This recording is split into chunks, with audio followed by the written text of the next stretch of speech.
This is Professor Homa again. Welcome CSE 112 Q1 class. The last thing I'm going to review here in this tutorial is just setting a leader tab with these menu items down at the bottom. I'll scroll a little so that this is up here in your view.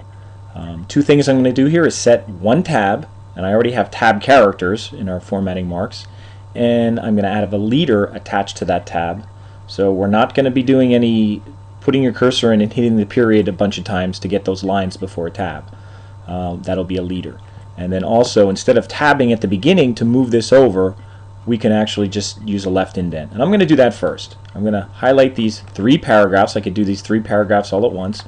Use my paragraph dialog box launcher, and I'm going to just do a left indent. And I'm going to actually line it up where right below this tab heading. We didn't do it in the exercise, but I'm going to line it up at 0.75. Now when you click here, it just goes from 7 to 8. So if you have to put a 5 in there, just put it down at 7, and just you could type in there and put other decimal numbers in there. So we could put that at 0.75. So when we hit OK, it's going to move. Those three paragraphs are going to have a left indent of 0.75 from the margin. So that moves over 3/4 of an inch from the margin.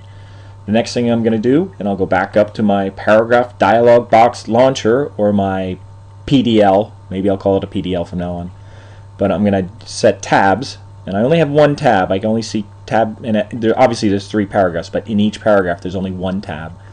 And I'm going to click on my tabs, and I'm just going to set a tab at, I guess I'll set it at 6 so it aligns at the end where that other one, where we lined our other right tab. So I'm going to set a right tab. Well, first I'm going to put in the number at 6.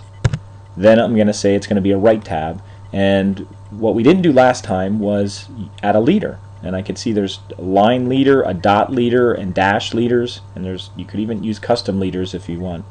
But I'm just going to choose a dot leader.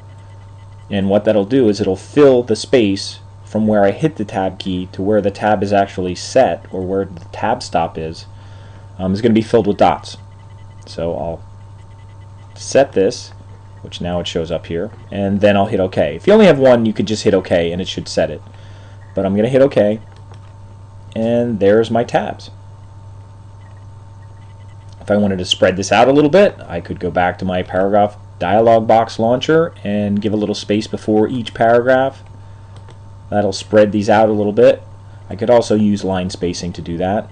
But I'm just going to do that with space before of these three paragraphs. So that's setting a tab with a leader. And that was pretty easy, a little easier than the one with the three tabs, but I just wanted to review that again.